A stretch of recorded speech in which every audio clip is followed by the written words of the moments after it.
Ethers के अंदर ethers किसको बोलते हैं? जिस ग्रुप में R O R dash, R जो है वो आर डैश के इक्वल हो भी सकता है और नहीं भी। अगर आर जो है आर डैश के बराबर है, जैसे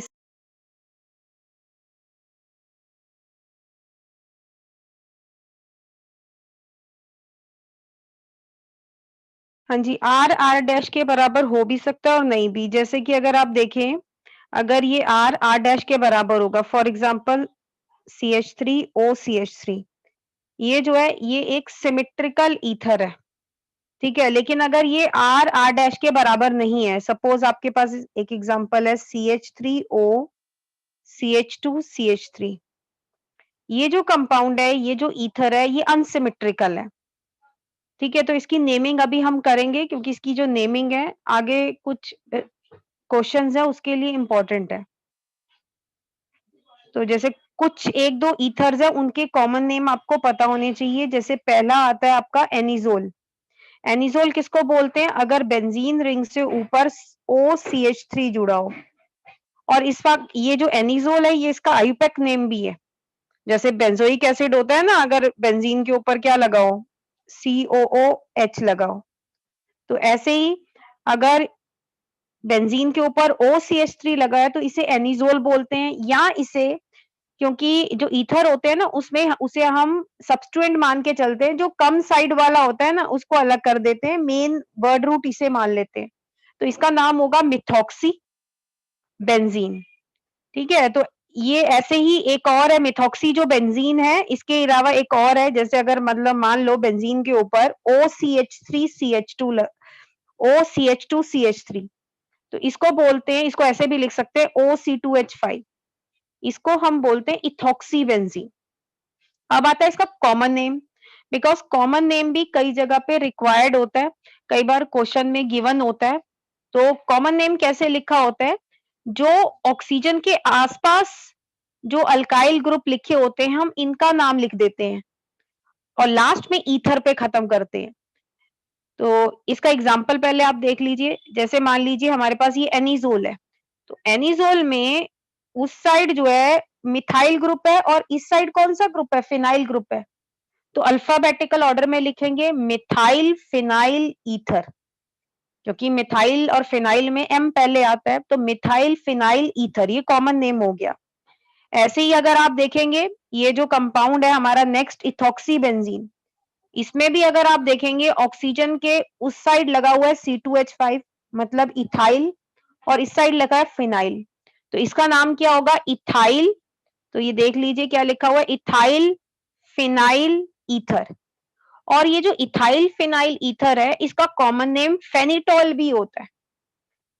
तो ये एनसीईआरटी की बुक में गिवन है, तो इसलिए याद रखिएगा। कभी कभी मान लो आ जाता है क्वेश्चन में फेनिटॉल, कोई प्रिपरेशन आ जाती है, तो हालांकि जो फेनिटॉल है वो आयुपेक नोमेनक्लेचर नहीं आता है, जैसे कि एनिजोल जो है वो आयुपेक नेम है, लेकिन जो फेनिटॉल है ये कॉमन नेम है। तो अभी हम इसकी ईथर्स के जो है ना नाम देख लेते हैं, क्योंकि ये बहुत ही इंपॉर्टेंट है। कॉमन नेम भी देखेंगे और आयुपेक नेम भी देखेंगे, बिकॉज मैंने आपको क्या कहा है कि आगे जितने भी रिएक्शंस आएंगे, जैसे विलियमसन सिंथेसिस हो गया, इसके बाद और भी है, उसके अंदर ना क्वेश्चन में क्या होता है, नाम गिवन होता है। अगर आपको नाम का फॉर्मूला ही नहीं पता होगा कि ये क्या कंपाउंड गिवन है, तो आप आंसर नहीं कर। अब सपोज आपको एक कंपाउंड दिया हुआ है CH3, तो आपको जो कंपाउंड दिया हुआ है वो दिया हुआ है CH3OCH3। तो हम क्या करेंगे, जो मेन चेन है आयुपेक नोमेनक्लेचर देखते टाइम, तो मेन चेन हमें उस साइड को मानना होता है जहां पे ज्यादा कार्बन हो। यहाँ पे तो दोनों तरफ बराबर कार्बन है, तो हम ये जो ग्रुप है ना, ये OCH3 जो छोटा ग्रुप होगा, इसको आप अलग कर लीजिए एक तरह से, पेंसिल से ना निशान लगा लीजिए, ये आपकी वर्ड रूट होगी। अगर आप देखें इसका नाम क्या होगा, ये मिथेन है, तो मिथॉक्सी मिथेन, ये होगा इसका आयुपेक नेम। लेकिन अगर आप कहें कि नहीं इसका कॉमन नेम, क्योंकि कॉमन नेम भी दिया हो सकता है क्वेश्चन में, तो मैंने आपको बताया था ये ग्रुप कौन सा है, मिथाइल, और ऑक्सीजन के इधर कौन सा ग्रुप है, मिथाइल, तो डाई मिथाइल ईथर, ये इसका कॉमन नेम हो जाएगा। ठीक है, इसके अलावा अगर आप देखें अगला जो कंपाउंड दिया हुआ है वो दिया हुआ है C2H5, इसको हम ऐसे भी लिख सकते हैं, तो अगर आप इसका कॉमन नेम देखेंगे, इस साइड भी इथाइल ग्रुप लगा है, 2 इथाइल हैं, तो डाई इथाइल ईथर। तो यहां देख लीजिए लिखा हुआ है डाई इथाइल ईथर। अब आप इसका अगर आयुपेक नेम देखेंगे, आपको मानना है कि मेन चेन कौन सी है, इस ऑक्सीजन के इधर वाली को मेन चेन लें या ऑक्सीजन के इस साइड वाली को। तो मैंने कहा है कि मेन चेन जिसका नाम, जिसकी वर्ड रूट लिखनी है हमने, मिथ, इथ, ब्यूट, हेक्स, हेप्ट, वो लिखना है, उसमें ज्यादा कार्बन होने चाहिए। तो यहाँ पे तो दोनों तरफ बराबर कार्बन है, किसी को भी मेन चेन मान लीजिए, जैसे इसको मान लिया, तो ये जो बाकी ग्रुप बचा, ये जो मैंने इधर को कर दिया, ये सब्स्टिट्यूएंट हो गया। अब आप देखेंगे ईथर के ये जो आपका इथेन होता है, इसमें एक ही पोजीशन होती है 1, चाहे उधर अटैच हो चाहे इधर अटैच हो। तो आपको लोएस्ट लोकेंट रूल फॉलो करना है। तो आप इसका नाम क्या होगा, इसका नाम होगा 1 इथॉक्सी इथेन। तो 1 हम आगे लिखे ना लिखे चलेगा, क्योंकि इसकी कोई भी जो पोजीशन होगी, चाहे ये इथॉक्सी इस साइड लगा होता, चाहे इस कार्बन पे लगा होता, तो इसका नाम होता क्या होता, इथॉक्सी इथेन। मान लो कोई बच्चा मुझे कहे कि मैम अब एक आप सपोज करिए कि यहाँ पे भी एक और ग्रुप होता, तो अब आप इसको क्या नाम देते, यहाँ पे भी CH3 होता, तो मैं इसको क्या नाम दे देती, मेन चेन उसको मानती जहां पे ज्यादा कार्बन है। तो ये देखिए मैं इसको नाम देती 1,2 डाई इथॉक्सी इथेन, क्योंकि यहाँ पे भी इथॉक्सी ग्रुप लगा हुआ है, यहाँ पे भी इथॉक्सी ग्रुप लगा हुआ है, तो इसका नाम होता 1,2 डाई इथॉक्सी इथेन, अगर ऐसा कुछ होता है। लेकिन ये ऐसा नहीं है, ये कंपाउंड सिंपल सा है, तो इसका नाम हमने बता दिया क्या है हमारा, इथॉक्सी इथेन। देन नेक्स्ट आता है, आप यहाँ पे ये कंपाउंड देख लीजिए।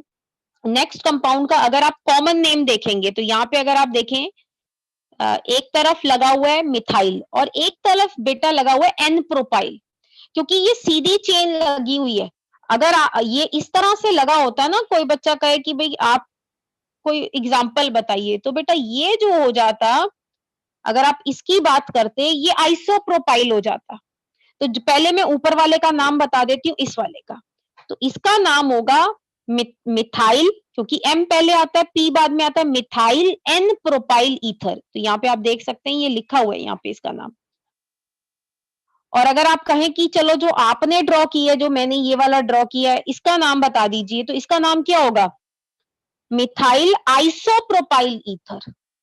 मिथाइल आइसोप्रोपाइल ईथर ये होता बेटा इसका जो है कौन सा नेम, कॉमन नेम। अब आता है आयुपेक नेम। अब आयुपेक नेम बताना है तो पहले मैं ऊपर वाले का बता देती हूँ। तो इसका आयुपेक नेम हम कैसे लिखते हैं, हम क्या करते हैं, मेन चेन किसको मानते हैं, जिसमें ज्यादा कार्बन है, इसको हम जो है सब्स्टिट्यूएंट मान के चलेंगे, इसको एक मान के चलेंगे, जैसे क्लोरो मान के चलते हैं ना, तो ऐसे इसको एक मान के चलेंगे। आप अपनी पेंसिल से निशान लगा लेना। अब क्या करना है, ये जिस भी कार्बन पे अटैच है उसको कम पोजीशन मिलनी चाहिए। अगर हम नंबरिंग यहां से करते इस साइड से, तो मिलती तीसरी पोजीशन, लेकिन हम नंबरिंग कहां से करेंगे, जहां से कम पोजीशन मिले। तो 1 2 3, तो बेटा इसका नाम क्या हो जाएगा, 1 मिथॉक्सी प्रोपेन। ये समझ में आ गया सबको।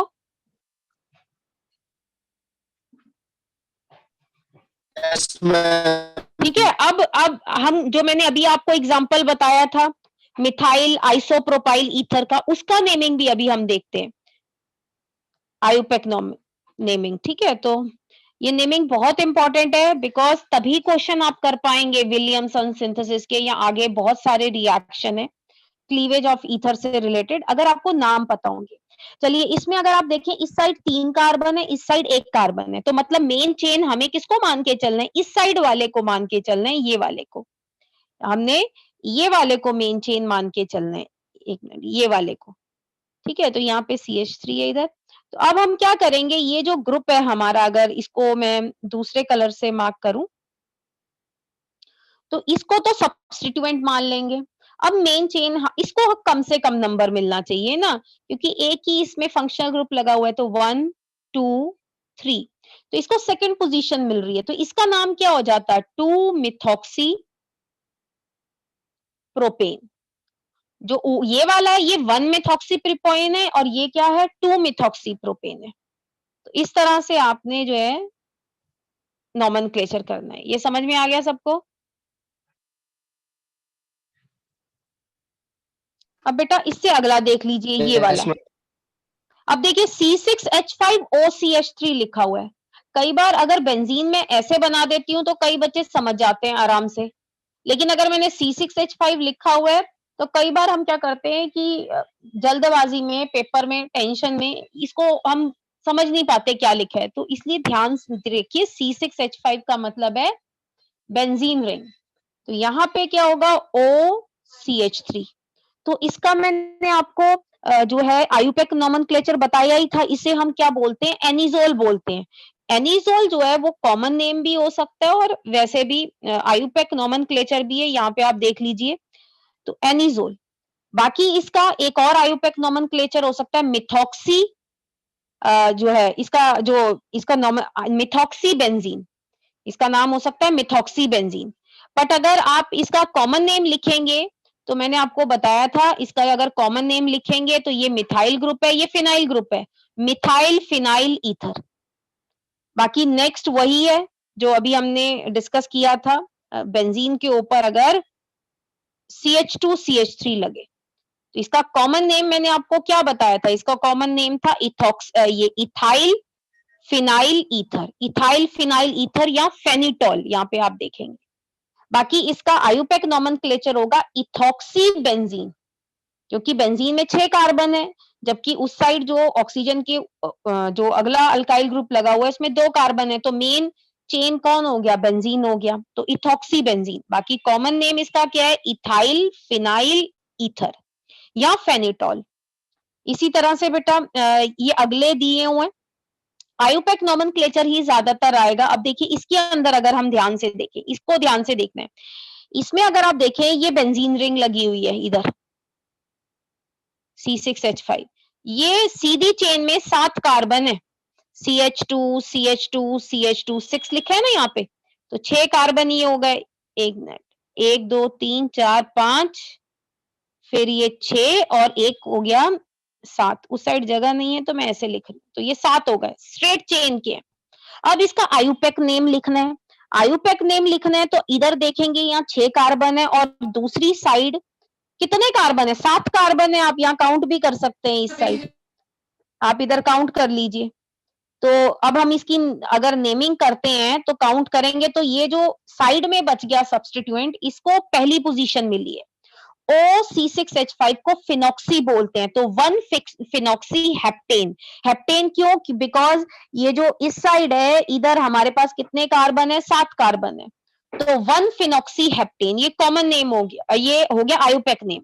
और कॉमन नेम क्या हो गया, heptyl phenyl ether, n heptyl भी बोल सकते हैं ना, एन हेप्टाइल फिन।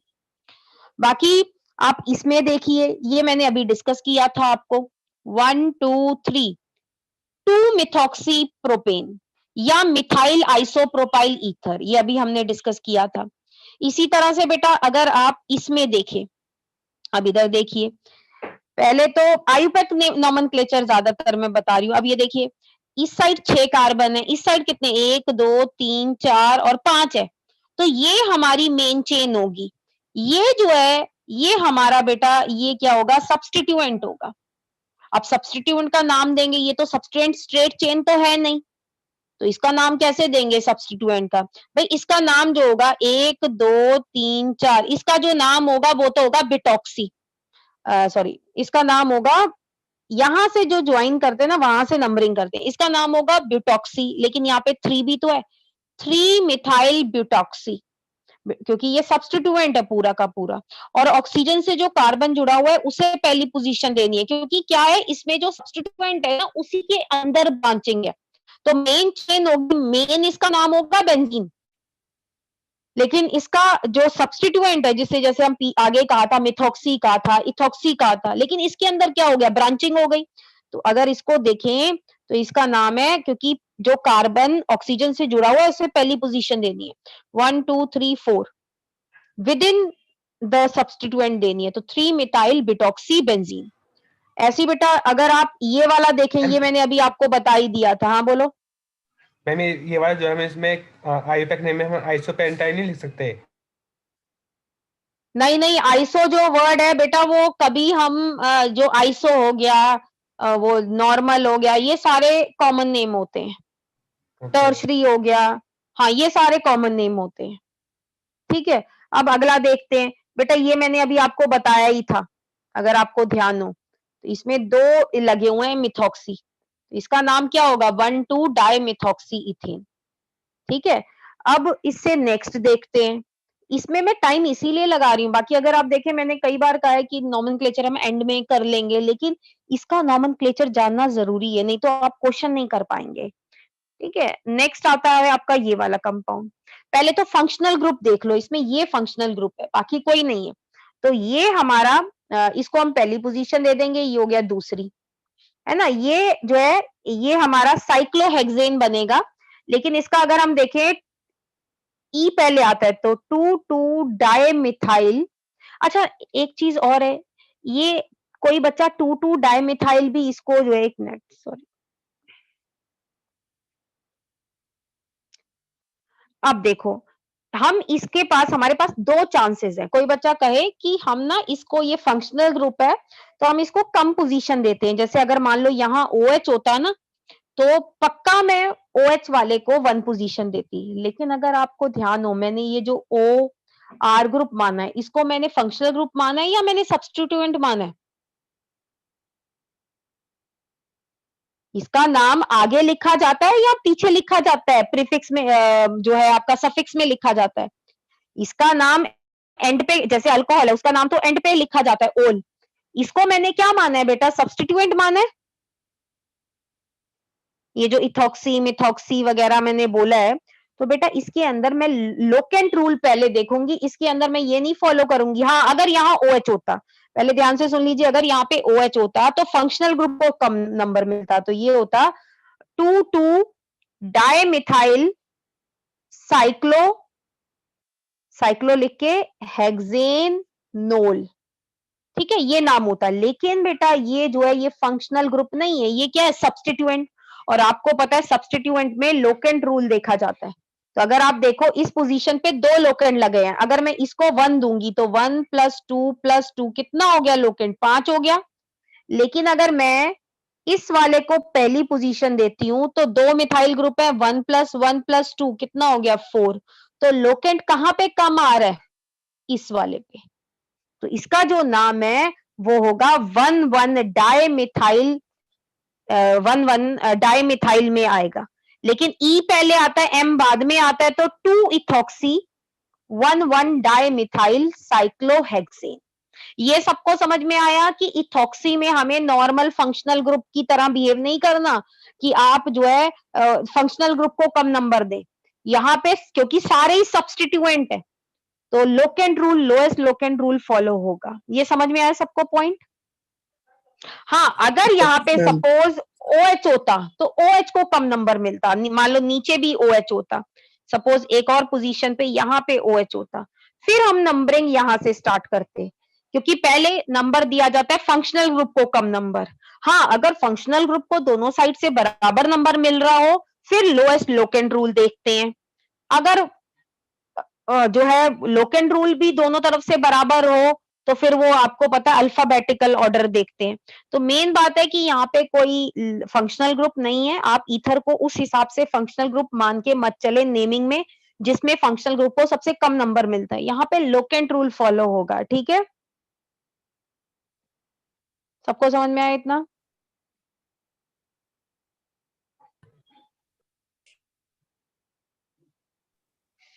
कुछ पूछ रही हूँ बेटा आदित्य, कुछ पूछ रही हूँ मैं, ठीक है, तो ये आप थोड़ा सा इसको अच्छे से पढ़ लीजिएगा, कोई दिक्कत होगी तो पूछ लेंगे, बट एक तो ये एनिजोल का नाम याद रखिए और ये फेनिटॉल का याद रखिए, एनसीईआरटी में गिवन है, तो मान लो मैं पेपर में दे दूं, कन्वर्जन ही दे दूं, मैं कह दूं प्रिपेयर फेनिटॉल, अब आप सोचते रह जाएंगे ये फेनिटॉल है क्या, ठीक है ना, तो ये चीज ध्यान रखनी है। नेक्स्ट इसमें आती है प्रिपरेशन ऑफ ईथर्स, ईथर को दो मेथड से बना सकते हैं, एक है डिहाइड्रेशन ऑफ अल्कोहल और एक है विलियमसन सिंथेसिस, विलियमसन सिंथेसिस हम कल करेंगे क्योंकि आज एक ही हो पाएगा। अच्छा पहला मेथड हम करते हैं, इसको ध्यान से समझिएगा, ईथर्स के अंदर ना आपको चीजों को ध्यान रखना है बहुत तरीके से, देखिए डिहाइड्रेशन अगर आपने पीछे वाले चैप्टर्स को अच्छे से पढ़ लिया हो, पीछे वाले जो क्लासेस हैं, तो डिहाइड्रेशन ऑफ अल्कोहल हमने की थी। डिहाइड्रेशन में आपने क्या बनाया था? अल्कोहल की डिहाइड्रेशन की थी। सपोज आपको एक एग्जांपल दिया हुआ है, दिस इज इथेनॉल, और इथेनॉल की अगर आप डिहाइड्रेशन करें, उसे एसिड की प्रेजेंस में हीट करें, तो क्या बन रहा था? इथीन बन रहा था, बन रहा था इथीन। Yes ma'am. हाँ, तो यही डिहाइड्रेशन है, लेकिन कंडीशन अलग अलग हो जाएगी, तो ईथर बनेगा। तो ये इसलिए बहुत इंपॉर्टेंट है। और इसमें भी आपने ये जो हमने पहले की थी, जिसमें हम अल्कोहल की डिहाइड्रेशन किसमें कर रहे थे? अल्कीन में। अल्कोहल से क्या बना रहे थे? डिहाइड्रेट करके अल्कीन बना रहे थे। उसमें भी मैकेनिज्म था और इसमें भी मैकेनिज्म है। तो मैं दोनों मैकेनिज्म एक बार दोबारा से बताऊंगी। तो अब इसी पे आ जाते हैं, डिहाइड्रेशन ऑफ अल्कोहल। ये कह रहे हैं अगर आप अल्कोहल की डिहाइड्रेशन करते हैं प्रोटिक एसिड की प्रेजेंस में, प्रोटिक एसिड जैसे H2SO4 और H3PO4, तो अगर आप टेम्परेचर रखें 433 से लेके 443 की रेंज में, तो अल्कीन बनता है। अल्कीन बनता है मतलब वाटर निकल जाता है, मतलब क्या होती है? एलिमिनेशन होती है। क्या होती है? एलिमिनेशन रिएक्शन होता है ना, कि भाई सिंगल बॉन्ड से डबल बॉन्ड बन गया। तो वो आपने देखा था, इथेनॉल से बेटा क्या बन गया? डिहाइड्रेशन होके भाई अल्कीन बन गया। ये हमने किया था। अगर टेम्परेचर आपका कौन सी रेंज में हो? 433 से लेके 443 की लगभग रेंज में रहता है। लेकिन ये कह रहे हैं कि अगर आप 414 टेम्परेचर लें, तो अल्कोहल और यही रिएक्शन होगा सेम, तो ईथर बनेगा। ईथर बनेगा मतलब इसमें सब्स्टिट्यूशन होगी वाया SN2 मैकेनिज्म, या वाया SN2 बोल दूं। SN2 सबको पता है क्या है? Substitution nucleophilic biomolecular. तो ये कह रहे हैं अगर टेम्परेचर आप 433 रखें तो अल्कीन बनेगा, और अगर आप टेम्परेचर 400 कितना रखते हैं? 13 रखते हैं, तो आपका ईथर बनेगा। अब आप इसमें एग्जांपल देख लीजिए, ये इथेनॉल दिया हुआ है, सेम जो है, अगर आप H2SO4 के साथ इसे हीट करते हैं एट 443 केल्विन, तो इथीन बनेगा। लेकिन अगर आप 413 टेम्परेचर यूज करते हैं विद H2SO4, H2SO4 की जगह पे H3PO4 भी लिख सकते हैं, तो आपका क्या बनेगा? ईथर बनेगा। दोनों का मैकेनिज्म आ सकता है। तो पहला बेटा क्वेश्चन हो सकता है मैकेनिज्म लिखो। अगर मान लो उन्होंने पेपर में ये वाला रिएक्शन दे दिया और आपको बोला इसका मैकेनिज्म लिखो, तो आप इसका लिखेंगे, लेकिन वो मेंशन होगा। अगर उन्होंने कह दिया कि आप इस वाले रिएक्शन का मैकेनिज्म बनाओ जिसमें इथेनॉल की डिहाइड्रेशन हो रही है और क्या बन रहा है? ईथर बन रहा है, तो इसका मैकेनिज्म लिखेंगे। ठीक है, इसमें यही क्वेश्चन आता है मेन, या कंप्लीट द इक्वेशन अगर आ जाए। तो बेटा अगर आप ध्यान से देखें, मैंने आपको क्या बोला है? इसमें ईथर बन रहा है। किससे बन रहा है? डिहाइड्रेशन ऑफ अल्कोहल से। इसके अंदर जो मैकेनिज्म फॉलो होता है वो होता है SN2। ठीक है, अब मैं इसका मैकेनिज्म कराऊंगी, लेकिन मैकेनिज्म कराने से पहले मैं अल्कोहल से इथीन का मैकेनिज्म एक बार दोबारा से आपको दिखाने वाली हूं। ठीक है ना, ये देखिए, ये मैकेनिज्म है। जब अल्कोहल से हम क्या बना रहे थे? इथीन बना रहे थे। ये इथेनॉल है, इथेनॉल से इथीन बना रहे। तो आपको पता है पहले स्टेप में क्या होता है? प्रोटोनेशन होता है। जो अल्कोहल होता है वो प्रोटोनेट हो जाता है। प्रोटोनेट मतलब उसमें H+ ऐड हो जाता है। ये जो स्टेप है ना, ये दूसरे में भी, जिसमें ईथर बन रहा है उसमें भी सेम कॉमन है। ठीक है, अभी वो जब देखोगे तो समझ आ जाएगा। लेकिन जब अल्कोहल से बेटा इथीन बनता है, मतलब ये इथेनॉल है, इथेनॉल से इथीन बन रहा है, मतलब डबल बॉन्ड बन रहा है, मतलब एलिमिनेशन हो रही है। तो बेटा क्या होता है? मैकेनिज्म अगर आप देखें, रास्ते में क्या बन जाता है? वाटर निकल जाता है। ये क्या बन गया बेटा? कार्बोकटायन बन गया।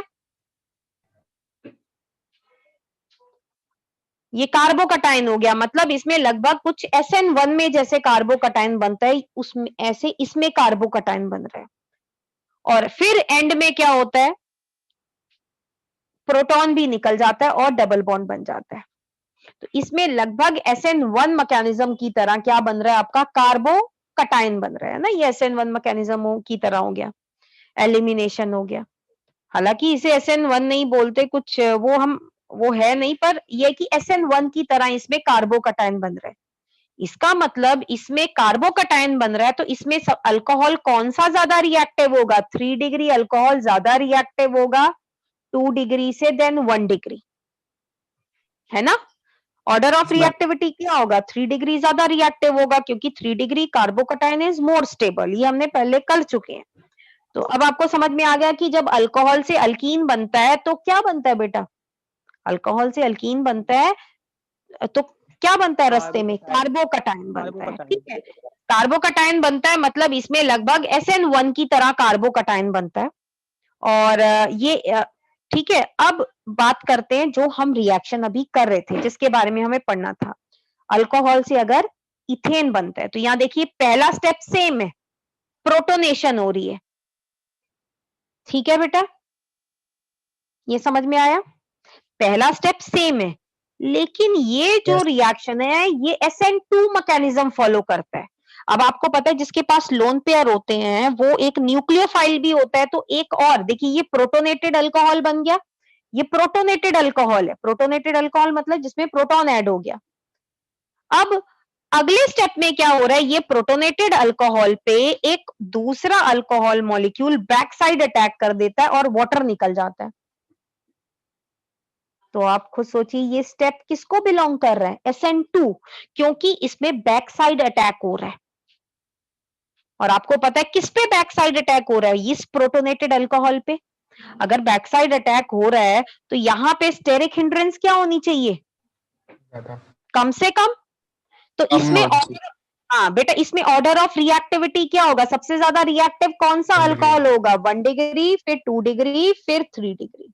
समझ आ गया?